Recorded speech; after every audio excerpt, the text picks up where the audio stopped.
사랑하고 축복합니다. 오늘 주님이 저와 여러분에게 주시는 말씀은 나도 실은 복이다 라는 제목으로 고린도후서 5장 17절에서 21절 말씀입니다. 한 절씩 교대로 받들어 읽겠습니다. 그런즉 누구든지 그리스도 안에 있으면 새로운 피조물이라 이전 것은 지나갔으니 보라 새 것이 되었도다. 모든 것이 하나님께서 나왔으며 그가 그리스도로 말미암아 우리를 자기와 화목하게 하시고 또 우리에게 화목하게 하는 직분을 주셨으니 곧 하나님께서 그리스도 안에 계시사 세상을 자기와 화목하게 하시며 그들의 죄를 그들에게 돌리지 아니하시고 화목하게 하는 말씀을 우리에게 부탁하셨느니라. 그러므로 우리가 그리스도를 대신하여 하나님이 되어 하나님이 우리를 통하여 너희를 응원하시는 것 같이 그리스도를 대신하여 결정하니 너희는 하나님과 화목하라. 다 함께요. 하나님이 죄를 알지도 못하신 이를 우리를 대신하여 죄로 삼으신 것은 우리로 하여금 그 안에서 하나님의 의가 되게 하려 하심이라. 아멘. 오늘 제목이 좀 독특하죠? 한 몇 년 전에 유명했던 프로그램이 있었습니다. 나는 가수다. 뭐 이런. 그런데 이제 사회자가 바뀌었어요. 윤종신 씨가 사회를 새롭게 보게 되었습니다. 그 첫날 현수막을 이렇게 팬들이 걸어주었더라고요. 그 방송하는 거기에 그 현수막이 걸려 있는데 거기에 나도 실은 가수다 이렇게 써놨더라고요. 그 윤종신 씨 팬들이 가수보다 예능이나 뭐 사회나 이런 걸 많이 하니까 그 재밌게 그렇게 쓴 걸 보고 한창 웃었던 적이 있습니다. 이번 주에 하나님이 계속적으로 저에게 지난주부터 또 우리 기도하는 청년들과 기도 모임을 좀 가지고 있거든요. 그 기도 모임 안에 또 심야 기도나 이런 모임할 때 하나님이 주시는 마음들을 나눌 때 정체성에 대한 이야기가 나왔습니다.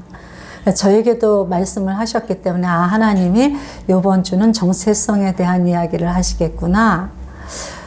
그렇게 이제 생각을 했는데 그날 우리가 모임하면서 부른 찬양이 복의 근원 강림하사 십자가 군병들아 그 두 개, 그 다른 것도 불렀지만 그거 두 개를 먼저 불렀어요. 근데 이제 기도하면서 정체성에 대한 이야기를 나누게 되면서 이게 정체성이네. 그 찬양 부르게 하신 게 바로 우리의 정체성을 하나님이 이미 선언을 딱 해주시고 그리고 너희들의 정체성을 한번 생각해봐 이렇게 던져주시는구나. 우리에게 질문을 하고 계시구나. 그렇게 이제 생각을 했습니다. 그래서 우리가 정말 하나님은 우리를 복 그 자체로 만드셨는데 우리는 그 복으로 사나? 내가 그 정체성답게 살고 있나? 또 하나님이 우리에게 주신 놀라운 또 하나의 정체성이 뭐냐면 십자가 군병이에요. 이 세상은 만만치 않거든요. 영적 전쟁이 지속적으로 일어나는 곳입니다. 이곳은 하나님의 나라가 아니에요. 그래서 이 우리를 부르실 때 우리를 복덩이로 부르셨는데 복을 다 상실한 우리를 불러서 이 복을 회복시키셔서 이 복에 대한 확신을 가지고 힘있게 싸우는 자가 되게 하셔서 그 까부는 악한 영들 원수를 진멸하는 우리 삶에서 하나하나 끊어내고 박살을 내는 그런 용사로 부르셨단 말이에요. 우리 두 가지가 성도들의 정체성입니다. 그런데 그렇게 살고 있는가? 나는 그렇게 살고 있는가? 우리 성도들은 그렇게 살고 있을까? 우리 교회는 다른 교회들은 이걸 명확하게 알고 있을까? 명확하게 알고 그것을 향해서 되든지 안 되든지 내가 누구인지 안다면 그렇게 살잖아요. 우리가 학생인 줄 알면 공부를 잘하든지 못하든지 학교를 열심히 갑니다. 그죠? 학교만 열심히 가도 절반은 성공한 사람이야. 내가 군인인 줄 알면 내가 능력 있게 아주 기가 막히게 전술 전략이 풍부한 1등 군사가 아닐지라도 군대에 속해 있게 마련입니다. 근데 이걸 몰라버리면 학교를 안 다니죠. 학교 다니는 의미를 발견하지 못하죠. 군대가 그곳이 내가 왜 여기 있어야 되는지 불행하게만 느낄 것입니다. 그래서 내가 누구인지 알고 사는 것과 모르고 사는 것은 하늘과 땅 차이예요. 왜 교회가 이렇게 무능하고 무력한가? 왜 성도들이 예수 그리스도가 우리의 모든 죄를 다 끊어내시고 완전히 죄로부터 승리하셨다고, 죄로부터 완전히 구원하셨다고 그러는데 왜 우리는 밤낮 죄 가운데 들어갔다 나왔다 허덕허덕 돼지가 개가 토해놓은 것을 다시 먹는 것처럼 돼지가 그 더러운 장소에 아무리 씻겨놔도 다시 들어가서 구르는 것처럼 왜 우리는 그런가? 왜 우리는 싸우는 용사의 능력과 힘이 아무것도 없는가? 그래서 삶의 공격만 있으면 완전 백전백패를 하고 있는가? 이상하잖아요. 그래서 이 정체성, 내가 싫은 복 그 자체라는 걸 아는 게 얼마나 중요한가? 내가 싫은 용사라는 것을 아는 게 얼마나 중요한가? 내 인생에서 이보다 더 중요한 것은 없다는 것입니다. 그래서 오늘 주님이 저와 여러분에게 안에 불을 가지고 말씀을 하시는 거예요. 얘들아, 이걸 모른다는 게 말이 되겠니? 군인이 군인인 줄 모르면 어떻게 싸움을 하며 이기며 어떻게 지킬 수 있겠니? 네 가정과 너의 일터와 너의 사람들을. 네가 복인 걸 모르고 날마다 불행해 슬퍼 외로워 어두워 이러고 탄식을 하고 산다면 너의 삶에 어떻게 복의 열매가 맺히겠니? 이제부터 다른 거 아니라 내가 왜 복인지, 내가 왜 용사인지 이것을 정확하게 알지 않으면 너의 삶은 그리스도인이나 그리스도인 같지 않은 삶이 일어나고, 하나님이 우리를 부르신 이유 아무것도 하나도 이루지 못하면서 사는 참 부끄러운, 참 속상한 그런 삶을 살게 되는 거다.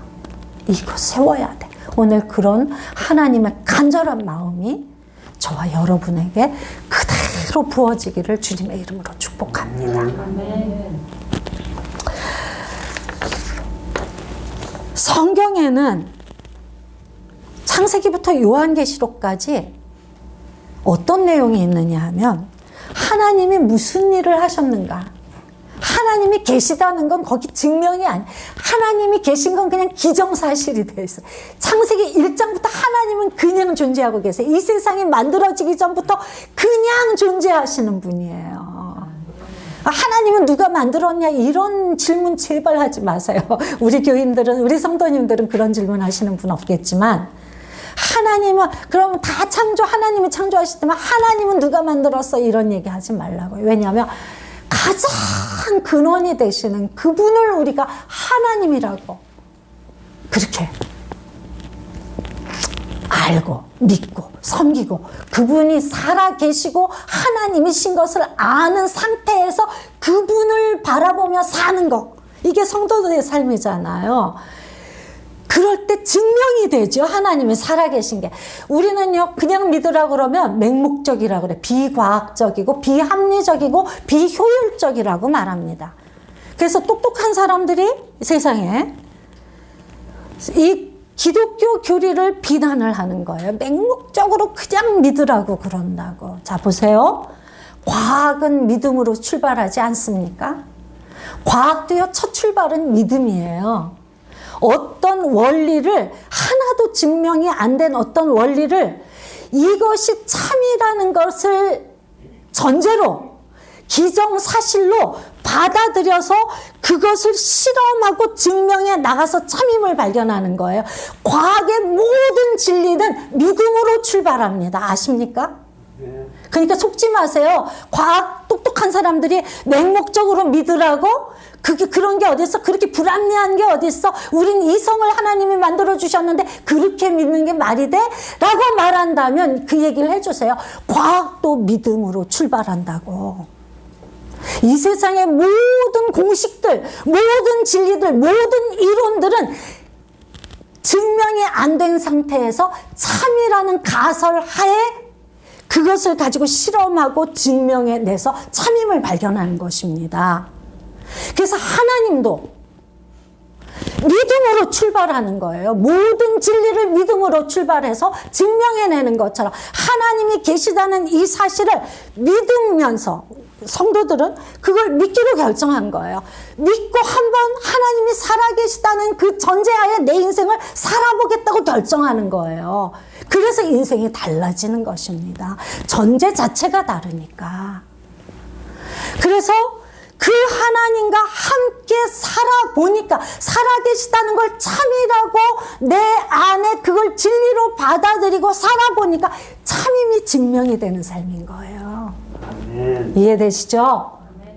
과학자에게도 당당하게 설명하실 수 있어야 돼요.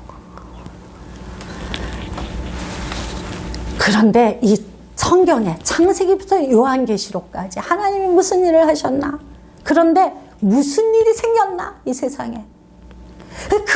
그 문제가 생긴 그 문제를 어떻게 하면 해결할 것인가가 창세기부터 요한계시록에 다 담겨 있는 것입니다. 근데 이 성경에 하나님이 우리에 대해서 말씀하시는 거, 너는 어떤 존재라야 돼? 너의 정체성은 어떤 거라야 돼? 넌 이런 자야 라고 말씀하시는 게 창세기 1장부터 써 있단 말이에요. 창세기 1장에는 하나님이 아무것도 흑암과 공허와 혼돈 가운데 있는 그냥 아무것도 아닌 거기에서 세상을 하나하나 만들어놔 우주를 만드시죠. 그리고 하나 만들 때마다 하나님이 감탄하시는 말씀이 있습니다. 보시기에 좋았더라. 보시기에 좋았더라. 만들어 놓고 와 너무 아름답구나. 너무 좋구나. 하나님이 감탄하시는 거예요. 그리고 가장 마지막에 사람을 만듭니다. 사람을 어떻게 만드시냐면 하나님의 형상대로 자기 형상대로. 그 이야기는 하나님이 가지고 계신 모든 좋은 것을 우리에게 다 부어주셨다는 뜻이에요. 그러면은 이제 어떤 사람이 열등감이 많은 사람들은 나는 그렇게 똑똑하지 못한데 뭐 좋은 게 나한테 뭐가 있어. 나는 그렇게 이쁘지도 않은데 뭐 나는 뭐 이렇게 능력이 있는 것도 재능도 없는데 이렇게 말씀하실 수 있는데 우리 사람이라고 하는 존재 자체가 탁월한 것입니다. 우리가 IQ가 60이든 150이든 180이든 사람이라고 하는 존재가 보배로운 거예요. 이 존재 자체의 보배로움을 알아야 되는데 우리는 계속 다른 사람하고 점수 매기고 채점하고 쟤는 뭐가 어떻고 나는 이렇고 그래가지고 자기가 자기를 완전히 눌러버리는 거잖아요. 하나님은 우리를 사람이라고 하는 존재 자체를 하나님의 형상으로 만드셨대요. 하나님의 온갖 좋은 DNA를 다 부어주신 거예요. 그리고 어떤 일을 하시느냐 하면 창세기 2장 7절에 하나님의 생기를 코에 불어넣으셨더니 그 사람이 생명이 된지라 이렇게 나옵니다. 다른 건 다 그냥 만드셨는데 생물도 그냥 만드셨잖아요. 말씀으로. 그런데 사람만은 특별히 손으로 빚어서 만드시고 하나님의 숨을 생기를 호흡을 그 코에 후 불어넣어 주셔서 우리가 살아있는 존재가 되었다는 거예요. 생명이. 하나님의 숨을 불어넣으셔서 살아있는 존재가 되었다는 것입니다. 이 특별한 창조의 이 과정에 주목하셔야 돼요. 왜 다른 생물들도 생명이라고 똑같은 단어로 표현이 되어 있습니다. 근데 왜 숨을 불어넣었다라고 할까? 그럼 이 생명과 저 생명의 차이는 무엇일까? 특별히 만드셨다면 특별한 목적이 있으신 거예요. 특별한 결과가 있다는 뜻이잖아요. 하나님의 숨을 불어넣으셨다는 것은 우리는 하나님으로부터 불어지는 생명의 호흡 아니면 살 수 없는 존재라는 뜻입니다. 하나님의 호흡을 받았고 그 생기가 내 생명이 된다는 뜻이에요. 하나님의 숨만이 나를 살리는 생기가 된다는 뜻입니다. 그래서 그 생기가 내 안에 있어야만 내가 살아있는 것다운 살아있는 존재가 된다는 뜻이에요. 생명을 알아보는 능력이 있는 존재, 하나님을 알아보는 눈이 있는 존재, 하나님의 말씀을 알아듣는 귀가 열린 존재예요. 그게 살아있는 존재죠. 그런데 무슨 문제가 일어났습니까? 말을 안 들었잖아. 하나님의 그 놀라우신 우리의 생명의 근원이시고 우리에게 온갖 좋은 것을 다 주신 그 하나님의 말씀을 자기 욕심에 더 근사해지려고 사단이 너 그거 먹으면 뭐라고 그랬어? 죽는다고 그랬어? 죽을지 모른다고 그랬어? 그러면서 하니까 안 죽어. 너 그거 먹으면 하나님보다 더 똑똑해져. 하나님보다 더 똑똑해지려고. 내가 높아지겠다는 그 욕심 때문에 이 선하고 아름답고 우리밖에 모르시는 그 하나님, 그 하나님을 우리가 그 말씀을 쓰레기처럼 던져버린 거예요. 그럴 때 무슨 일이 일어났습니까? 주님이 선악과 먹으면 정령 죽으리라 이랬는데 죽었나요? 아담과 하와 죽었습니까? 죽지 않았습니다. 그러니까 육체가 죽지 않았어요. 물리적인 이 생명, 육체의 생명 죽지 않았습니다. 그럼 그 사람의 생각하는 능력, 감정, 느끼는 감정, 의지 이런 게 사라졌나요? 혼의 죽음도 아닙니다. 무엇이 죽었나요? 영이 죽은 거예요. 하나님의 숨을 불어넣어서 참된 것을 알아보는 눈, 참된 것을 살아갈 수 있는 힘, 이걸 잃어버렸다는 뜻이에요. 그래서 우린 그때부터 참된 것과 상관없는 삶을 살게 된 것입니다. 문제가 생겼죠. 그래서 하나님은 그 문제를 해결하기 위해 창세 전부터 당신의 아들이신 하나님이신 예수님을 힘이 이 땅에 보내실 계획을 갖고 계신 거예요. 구약은 전부 하나님이 내가 너희를 어떻게 만들었는지 알아. 내가 너희를 어떻게 사랑하는지 알아. 너희들이 얼마나 놀라운 삶을 살아야 되는지 알아. 이걸 말씀하시는 거고.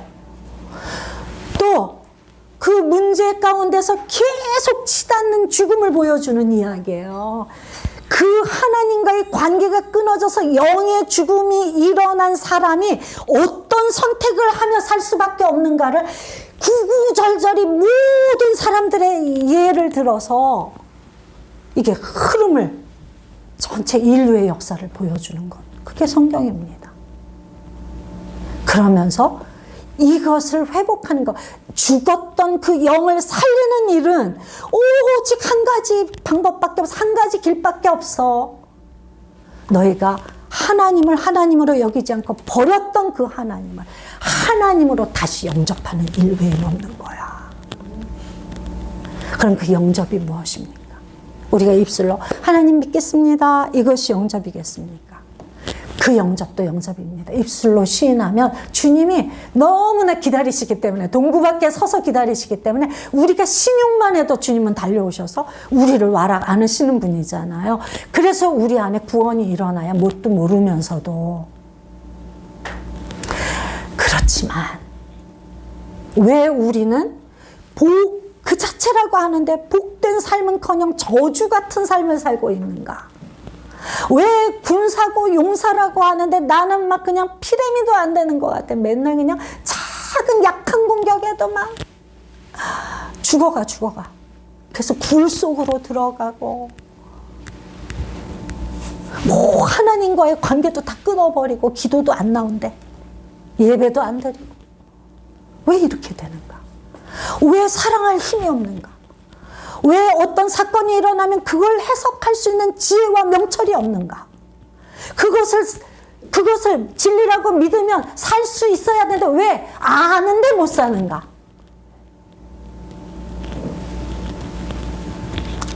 주님이 이제 영접을 했으니까 내가 네 하나님이 돼서 살도록 그렇게 나와 같이 좀 애써보자. 그 말씀을 하시는 거예요. 네가 진짜 복이 되려면 네가 나를 의식해야 돼. 죽을 일을 만나도 하나님, 살 일을 만나도 하나님, 고통스러워도 하나님, 슬퍼도 하나님, 기뻐도 하나님. 나는 하나님께 가면 사는 자야. 하나님은 놀라우신 분이야. 너는 너를 못 믿지만 하나님은 믿어야 될 거 아니야. 이 우주를 만드신 하나님, 그 놀라우신 하나님, 그게 믿음이야. 그 믿음으로 들어가야 내 삶에 하나님이 계신 삶이 일어나는 거야. 원수가 들려주는 그 말에 계속 복창하며 아멘 아멘 하고, 너는 모자라, 너는 안 될 거야, 난 사랑할 수 없어, 나는 도무지 뭐 하나님의 일 나는 못해. 누가 한다고 그랬나요? 우리 못해요. 착각하지 마세요. 내가 할 줄 아는 착각하지 마세요. 그거 교만이에요. 못해요. 못하는 게 현주소입니다, 우리가. 그런데 괜찮은 것은, 복음인 것은 못해도 괜찮다. 네가 나를 하나님으로만 알아주면 돼. 그러면 내가 할 거야. 그게 복음이란 말이에요. 네가 노력해서 하루에 3시간, 5시간 기도해야 뚫어지는 거라면 몇 사람이나 뚫겠니? 아이들은 어떻게 하니? 아이들은 3시간, 5시간 막 기도하는 아이들이 어디 있습니까? 근데 그 아이들 구원 어떻게 하겠니? 아예 태어날 때부터 장애를 가지고, 굉장히 지적 장애를 가지고 이런 것들을 이해도 못하고 기도도 할 수 없고 말씀을 깨달을 수도 없는 사람들은 구원 못 받겠네? 아니요. 그런 사람들이 더 구원을 잘 받습니다. 왜요? 자아가 없거든요. 자아를 주장하지 않거든요. 하나님이 계시다니까 그냥 아멘, 믿어지는 믿음을 갖고 있단 말이에요. 그래서 나보다 훨씬 아름답고 나보다 훨씬 생명 있는 삶을 살 수 있다는 것입니다. 그러니까 나는 못한다는 이야기를 하지 마세요. 그 하나님은 너는 복 그 자체라고 말씀하시는 그 선언에 정면으로 대적하는 거예요. 하나님 말씀에 아니요, 하나님 말씀 틀렸어요, 내 말이 진리예요 라고 외치는 거랑 다름없단 말이에요. 우리는 못해요. 그러니까 울면서 나가면 되죠. 주님 못해요. 아시죠? 전 하고 싶어요. 근데 못한다니까요. 주님이 너무 필요해요. 하루도 주님 없으면 못 살아요. 주님 제발 오세요. 제발 오셔서 내가 무슨 일을 만나든지, 무슨 생각을 하든지, 어떤 선택을 하든지, 어떤 일을 하든지 내 안에서 주님이 말씀하시고, 주님이 느끼게 하시고, 생각나게 하시고, 깨닫게 하시고, 그 마음도 막 부으시고, 그렇게 되게 해주세요. 성령님이 우리 안에서 그 일들을 자연스럽게 일으키지 않으시는 한 우리는 아무것도 못합니다. 그걸 하셔야 돼요. 우리가 죄 가운데 똑같은 죄를 자꾸 범하고 있습니까? 우리가 자꾸 우울로 들어가고 하나님의 이 진리 아는 것답게 못 살고 있어서 자책이 일어나십니까? 괜찮습니다. 하나님은 그 못하는 상태를 나무라시는 게 아니라 하나님을 믿고 하나님 필요해요, 필요해요, 이 간절함을 보시는 거예요. 아까 갈급함, 아까 찬양의 뭐죠? 그 뭐죠, 제목이? 갈망. 하나님이 나를 살릴 수 있고 하나님만이 나를 나다운 삶으로, 복된 사람으로, 이런 거 묶이고 저런 거 묶여서 이것도 못하고 저것도 못하고 뭐 이렇게 자유롭지 못한지, 그게 아니라 주님이 오셔서 나는 못하는데 되게 하시네? 뭐가 노력이 필요 없잖아요. 감사뿐이죠. 나는 못하는데 되게 하시는 분이니까. 그 하나님을 우리가 알아야 되고 붙들어야 된다는 거예요. 그래서 여기에서 우리에게 말씀하시는 게 뭐냐 하면 하나님과 화목하라는 말씀이 그거예요. 하나님하고 친해야 된다는 것입니다. 모든 것이 하나님께로 났다. 18절에. 무슨 일이든지 하나님이 하지 않으시면 너는 못해. 이런 뜻이에요. 청년들 결혼 꿈 가지고 있고 기도들 많이 하시죠? 하나님이 이루게 하지 않으시면 결혼이 안 됩니다. 내가 아무리 사랑하는 사람하고도. 하나님이 허락하셔야 돼. 물론 하나님이 주고 싶지 않은 짝인데 자꾸 뭐 기도하면 또 자꾸 기도해서 얻으면 뭐라 그랬죠? 서두르면 이스마엘, 기다리면 이삭이라고. 내가 자꾸 원해서 얻어지는 것들은 이스마엘입니다. 탕자가 자꾸 원해서 가지고 가가지고 고생하잖아요, 진짜. 그런 것처럼. 그래서 하나님은 우리에게 나로부터 나와야 너희가 그 생명의 삶, 그 복된 삶을 살 수 있어. 나 배제하고는 그 삶은 없어. 이렇게 말씀하신 거예요. 모든 것이 하나님께로부터 나온다. 모든 온갖 좋은 것이. 그렇게 하나님과의 관계를 통해서 하나님 아니면 난 죽을 죄인이고 하나님 아니면 나는 사랑 일도 못하고 하나님 아니면 내 안에 선한 생각 하나도 없어. 그걸 처절하게 맛보는 게 우리의 죄의 자리예요. 그래서 죄가 많은 곳에 은혜가 많다는 이야기가 그것입니다. 무슨 하나님이 거룩하신 하나님이 죄가 많은 곳에 은혜를 많이 부으시겠습니까? 죄를 자꾸 거듭 지음으로 나한테 완전히 절망해서 내 교만이 다 박살이 나는 거죠. 난 하나님 없으면 하루도 못 살아. 난 이렇게 살다간 큰일 나. 이게 되는 거예요. 그래서 하나님을 향한 갈망함이 생기고 간절함이 생겨서 하나님께 자꾸 나가니까 친해지겠죠. 친해지니까 친구가 되는 거예요. 하나님 별별 말씀을 다 하시는 거예요. 내가 하나님 마음을 제법 잘 아는 사람이 되는 거예요. 하나님의 계획도 그냥 어떤 생각을 문득 주셔서 알게 하시는 거예요. 내가 기도하면 하나님 싫어하시는 기도 안 하게 돼요. 그래서 성령님과 하나가 된 영의 기도를 할 줄 아는 사람이 된단 말이에요. 우리가 육의 문제와 혼의 문제를 갖고 나갈 때도 성령의 기도지만 영의 문제와 내 육의 문제에 막 나 뭐 이래요 저래요 막 나 지금 이래 관계가 깨졌어요 나 지금 너무 아파요 고통스러워 이런 거 가지고 나가도 주님은 다 받으시고 그 안에 하나님의 구원을 나타내세요. 그렇지만 거기에만 계속 머무는 게 아니라 그 육과 혼의 우리의 당면한 문제를 가지고 진실한 기도를 배워서 진실한 기도만 배우는 게 아니라 하나님이 들려주시는 말씀을 기도 가운데 어떻게 듣는지를 배워서 그 다음에 기도하면 내 영이 자유롭게 영의 기도를 하면서 기도하는 내내 하나님이 주는 그 인사이트 그런 영감들 그 온갖 좋은 것들이 기도하면서 다 나오는 거예요. 설교 준비가 찾아서 나오는 게 아니라 기도하면서 어떤 단어, 어떤 구절 그냥 문득문득 자연스럽게 떠오르게 하셔서 하나님이 이걸 떠오르게 하셨나? 그래서 그것을 붙들고 메모해 놓고 그렇게 채워나가다 보면 설교가 준비가 되는 것처럼 여러분의 육의 문제든지 혼의 문제든지 영의 문제든지 무슨 문제든지 하나님께 나아가면 하나님이 나를 살리는 말씀을 주신다. 하나님이 내 마음을 살아나게 만드신다. 하나님이 나를 새 피조물, 새 상태가 되게 하신다. 새 힘을 주신다. 이 새를 경험을 해야 돼요. 성도들은 매일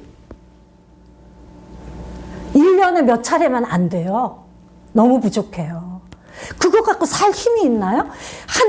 한 석 달에 한 번씩 그 경험하는 그 감동 갖고 이 무서운 세상을 살아갈 힘이 되나요?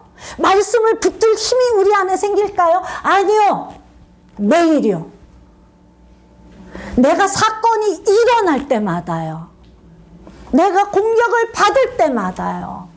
내 마음이 아플 때마다, 내가 힘들 때마다, 문제가 생길 때마다 주님께 가면 주님은 나를 살리시는 분이다. 이걸 믿는 거예요. 이게 그리스도인의 출발이고 마지막입니다. 이 믿음을 가지고 천국에 들어가는 거예요. 주님이 나를 살리신다는 믿음. 근데 이게 학습이 필요하잖아요. 학습이 많은 경험이 필요해요. 많은 경험을 하려면 하나님께 자주 나가는 방법 외에는 없습니다. 그러니까 예배를 항상 전심으로 드리십시오. 예배가 그냥 묵찬, 기찬, 설기찬이 아니에요. 뭔지 아세요?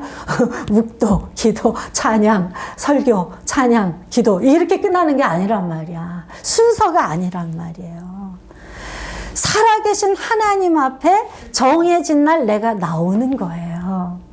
그래서 예배 드리는 그 순간 살아계신 하나님의 얼굴을 향해서 내 온 영혼력을 준비시켜서 딱 초점을 맞추고 하나님, 제가 이제부터 예배 드릴 거예요.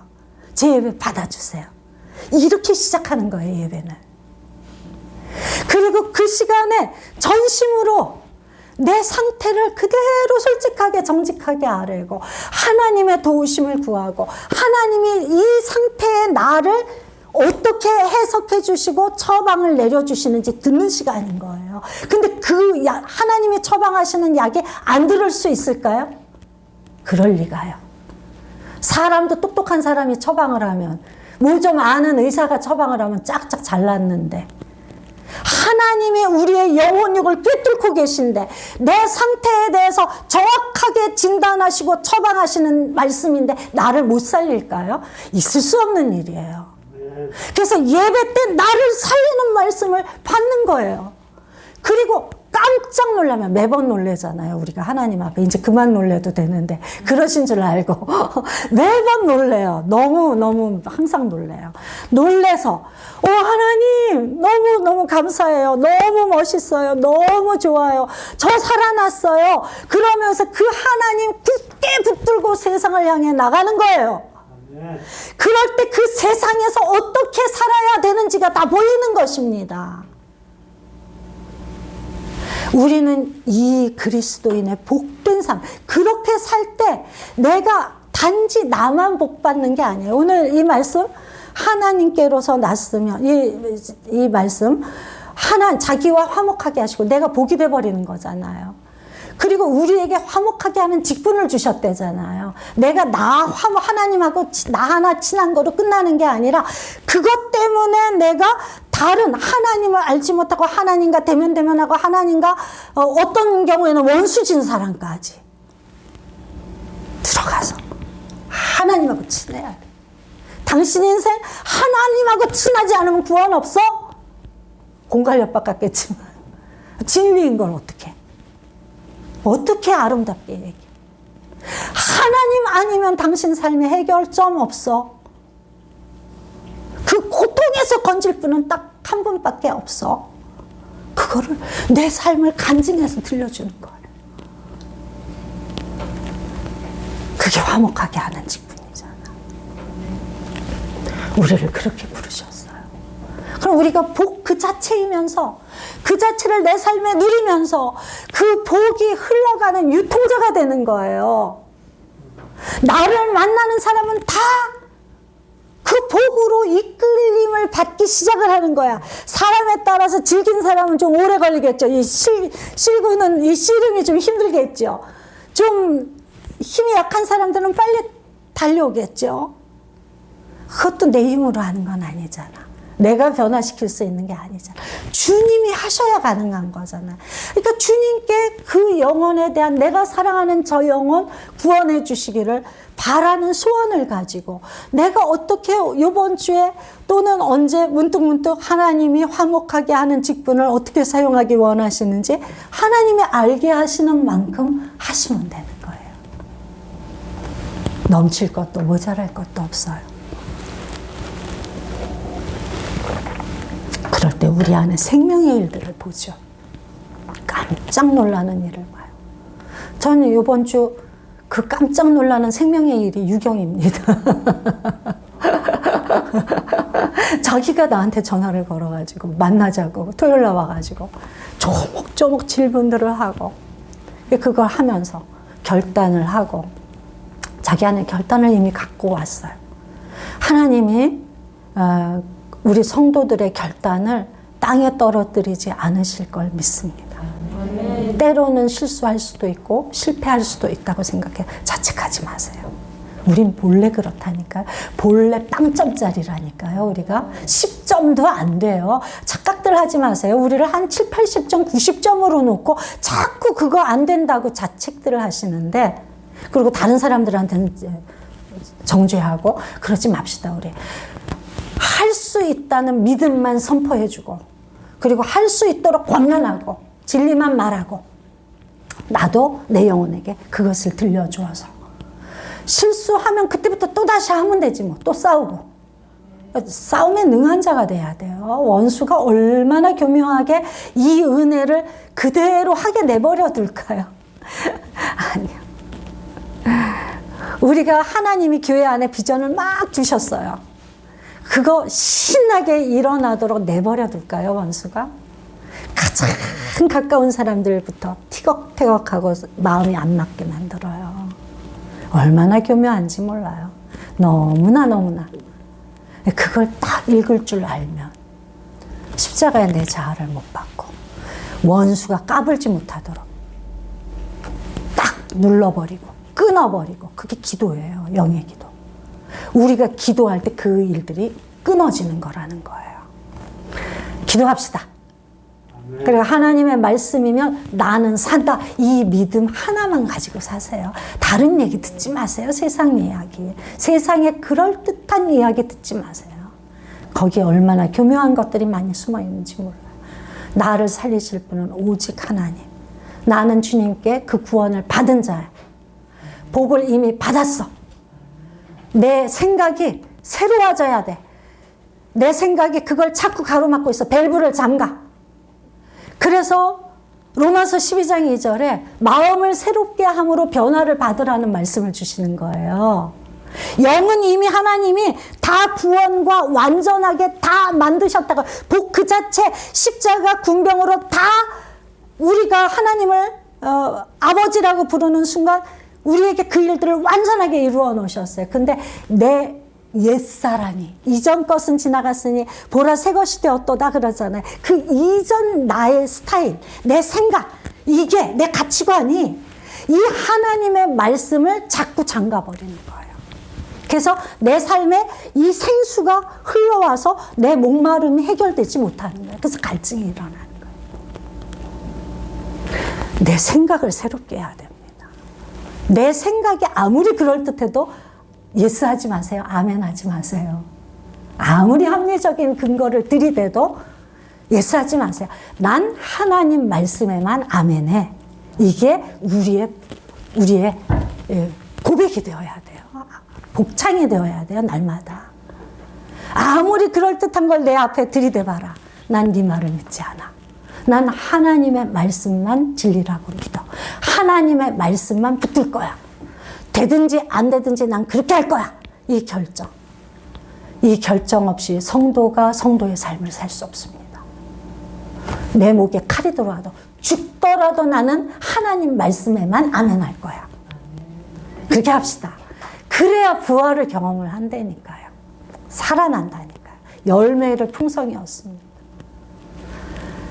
그걸 안 하고 계속 그럴듯한 이야기, 그럴듯하니까 거기에 동의하고 동조하면 내 생각은 생전새로워지지 않습니다. 내 생각이 새로워지지 않으면 이 놀라운 축복을 다 벨그불을 잠가놓는 것이에요. 내 삶에 실제 생명의 일들이 나타나지 않습니다. 새 생각 가집시다. 말씀만이 진리다. 하나님이 말씀하시면 난 그대로 한다. 내 체면, 내 다 쓰레기 같은 거, 배설물 같은 거예요. 그래서 못 살거든요. 그러니까 우리가 살기 위해 그렇게 하기로 결정하는 저와 여러분, 우리 종려나무 숲교회